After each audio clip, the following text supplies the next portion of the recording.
Hey guys, it's time to get back to our 1994 Jeep YJ, and we keep going here with some frame repairs, and we are almost done with that. I actually done some work the other day. I'll show you a little bit of that, but here we have a mess. And last night I came to the garage. I wanted to do some work to keep going with her. But when I saw this mess, I was like, I have to clean up first. So I decided to open a can of beer. And I sat and I had a beer. I watched some videos on YouTube and it became like 10 p.m. So I just went back in and I haven't done any work. So today I decided that I'm gonna be more determined to do some work here. So I'm gonna do the right thing here and I'm just gonna pretend that I don't see this. Not gonna do any cleaning. We're just gonna go and start working on the car. It is pretty cold outside. It's about, I don't know, minus 17,000 degrees. The garage though, it is the mind-blowing 7.4 Celsius. So it is warm. And as you can see, I'm wearing my summer gear here. Anyways, so we're gonna get crack-a-lack in here and we're gonna warm up.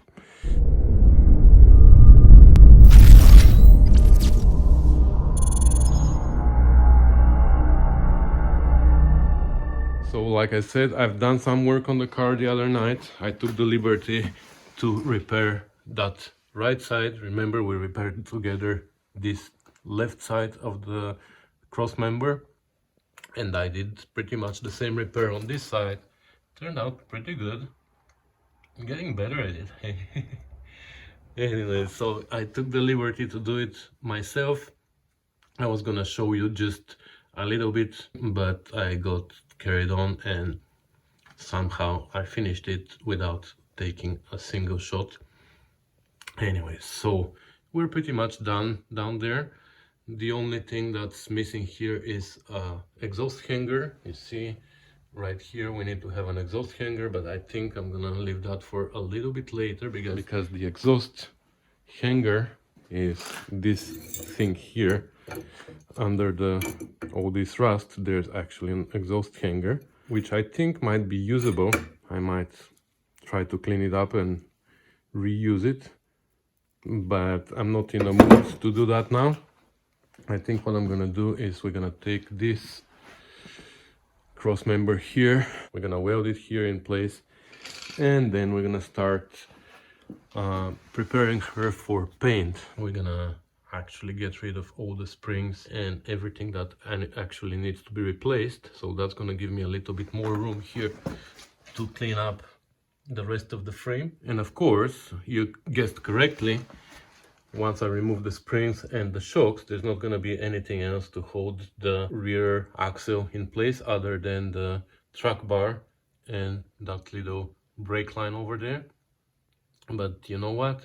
I'm not really sure if I want to keep the track bar. There's a lot of discussions on internet whether you need them on YJs or not because of the leaf spring.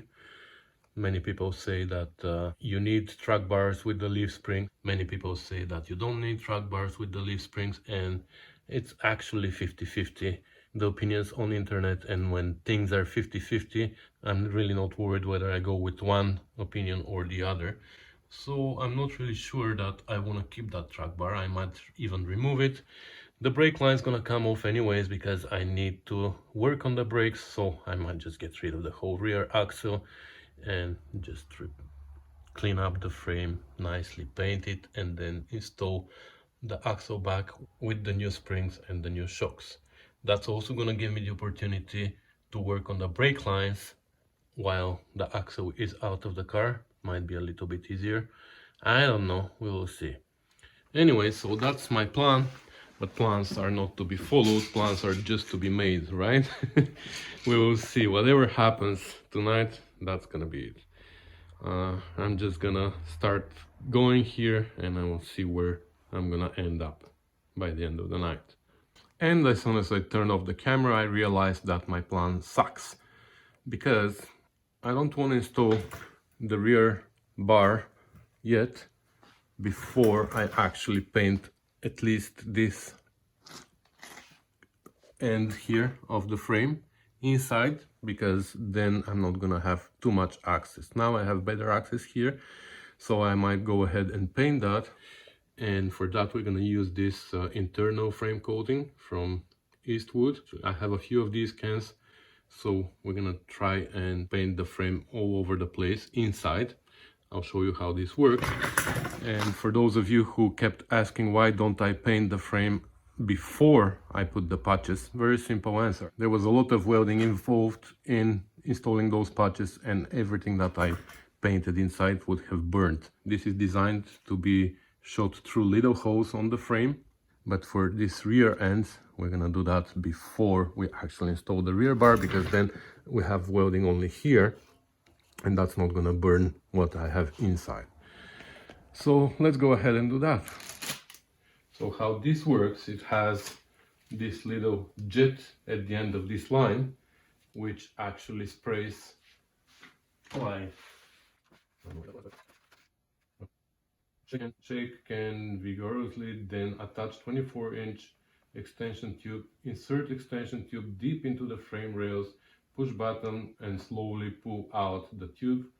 Apply liberally throughout the frame. Several coats are recommended. Let's shake this vigorously. Vigorously? I don't know this word. Vigorously. Okay. I guess vigorously means this. Let's shake it vigorously.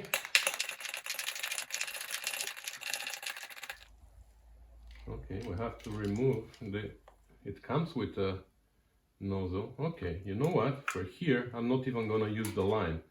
The line we're gonna use later for the hose. Here, it comes with this, so we can just spray around here and everywhere. Yeah, that's gonna work better. Sorry, we're not gonna use that yet. Of course, we're gonna have to mask this part of the Jeep carefully, very carefully, and spray.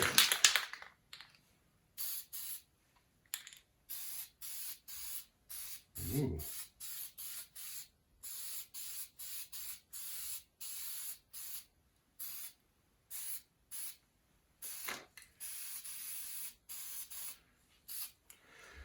Alright, I might do 1 or 2 more coats while I get ready with the welder here, but I'm not gonna wait for it to dry.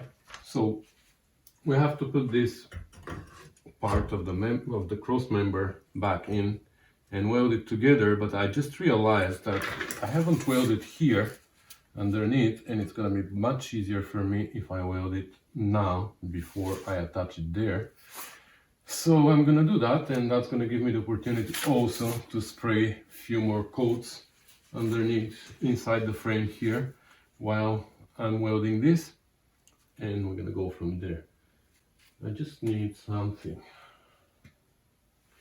What do I need? I need something. I need something.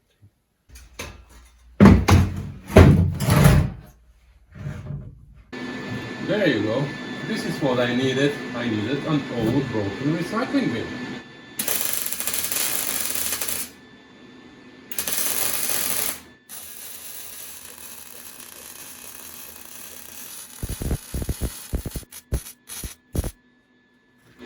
Wow, isn't that beautiful?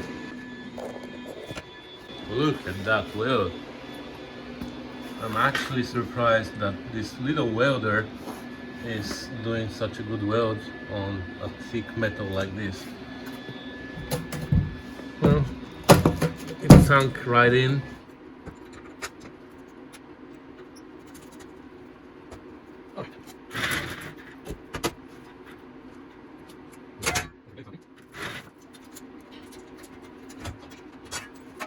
I'm forgetting that we needed to cut here to be able to access the body mounts here.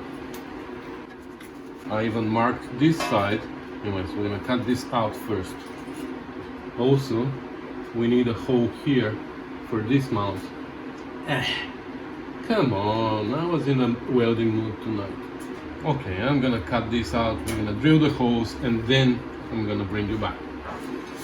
Okay, so I cut the corner here. I drilled the holes, and let's see, because I measured I measured where the holes were. There was no way for me to mark them, so let's see if my measurements work or I'm screwed up. Some brand new bolts here. Wow, this one actually matches.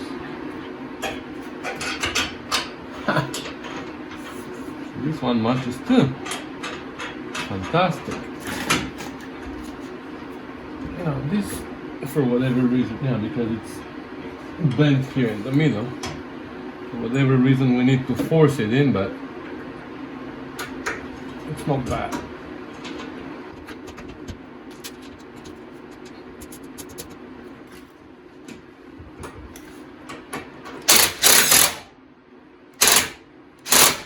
Okay, that's good. It's not bad.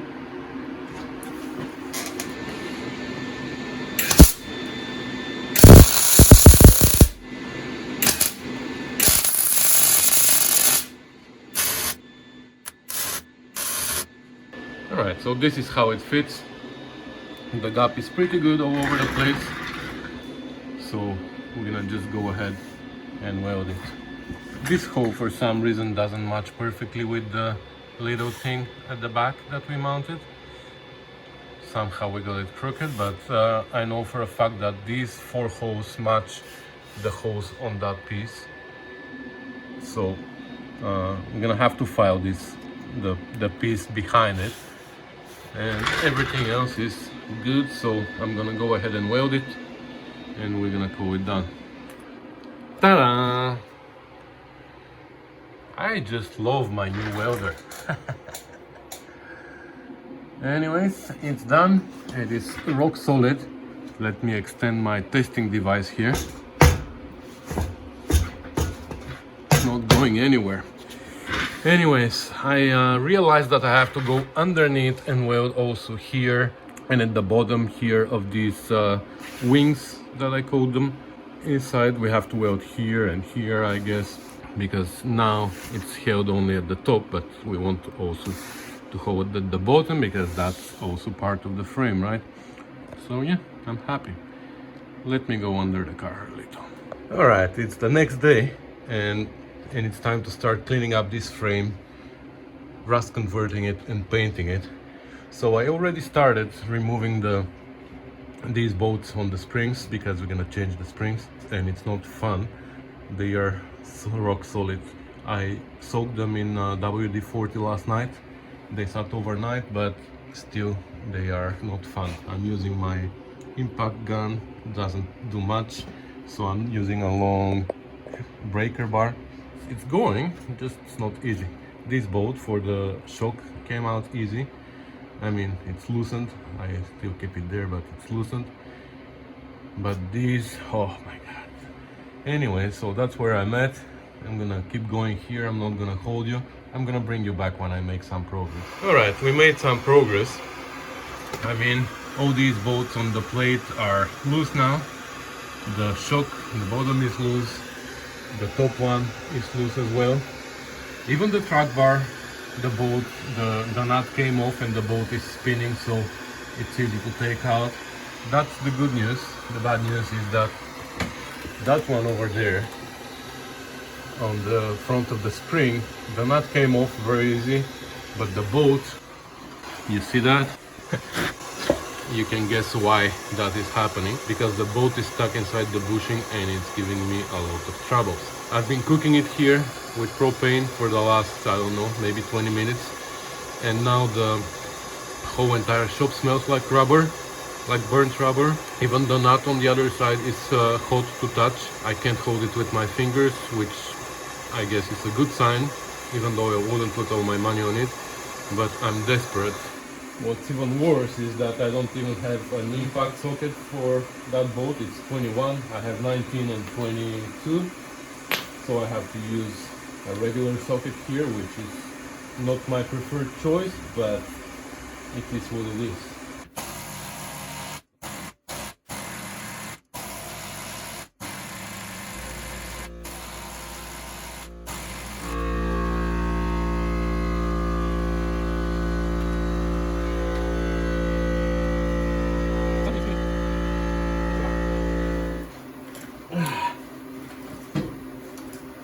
I don't give it much hope, because I think that actually the bolt is still seized to a sleeve, and the sleeve is spinning inside the rubber. So I don't know, something is moving, but I'm not very enthusiastic about it.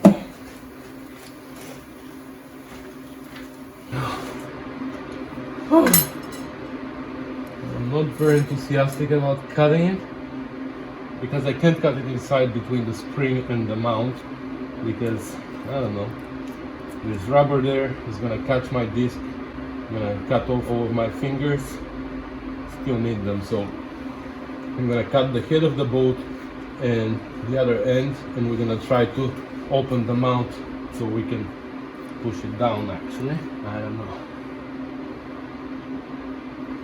I'm gonna keep trying here, and I'm gonna let you know my final decision. Well, I'm still having troubles with this bolt, and like I said, I was considering cutting it, and I just wanted to check the lift kit that I got, if it comes with bolts or not, because if it doesn't, I need to order separate bolts, and to my surprise, there's only one single spring inside. Oh, so that's a big trouble. Of course, first thing I went and made sure that I ordered a kit. I didn't order a single spring, and yes, I did order a kit. I paid $706 for it. It should be including 4 springs, bushings, the U-bolts with hardware and everything. Well, I only have 1 spring. So I don't know what I'm gonna do now. It's Saturday, I can't call anybody. It's an Amazon order, so I went on Amazon. Of course, it was delivered September 23rd. So nothing I can do about it on Amazon. It doesn't give me any options of complaining about this order. So I'm gonna have to call the manufacturer, Ridge, if I'm pronouncing it right, and I'll see if I can do something about it. But the thing is, I don't know. I ordered it in the beginning of September 2020. I received it on September 23rd, 2020. I never opened it. I just shoved it inside the Jeep, and now, just today, it is January 28th or something like that, 2021. I opened it and I find the problem. So I don't know if anybody is gonna even consider talking to me in this situation, but I don't know. I'm gonna call them. They're closed today, so I'm gonna call them on Monday, and we will see what we can do about it. Lesson learned: open your packages once you receive them. Well, by the way, I have a box of shocks that came at the same time. I have a box with something else that I wanted to show you another time. So I'm gonna open these now and see if I am not having the same surprise as here. Anyways, I'm not gonna let this ruin my day, and I'm not gonna get upset any more than what I am already. And if I have to get upset, I'm gonna leave that for Monday. Okay, looks like I have 4 shocks here. I didn't get only 1.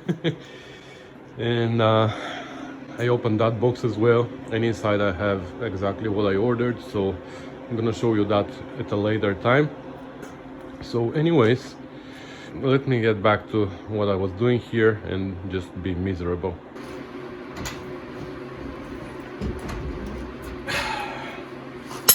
Anyway, looks like I'm trying to dig a hole in the water, so I give up. So I'm just gonna put a jack stand under the axle so don't kill myself, because everything else is loose. So yeah, and then I'm gonna start cutting it.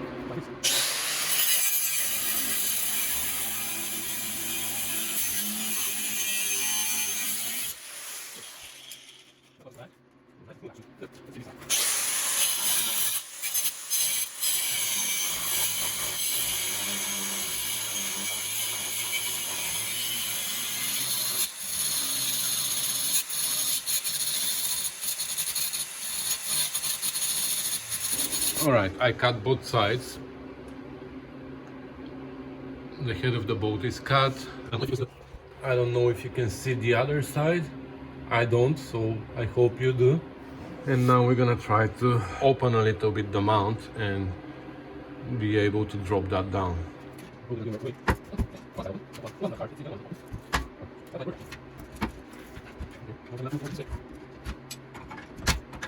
you go. Okay. So we're gonna remove the U-bolts now, and the spring should fall down.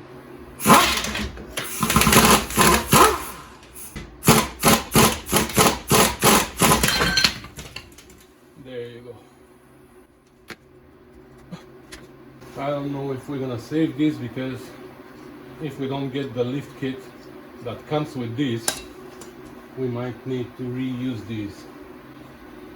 I don't know what's gonna happen, so for now we're gonna save them. Ugh. Yeah.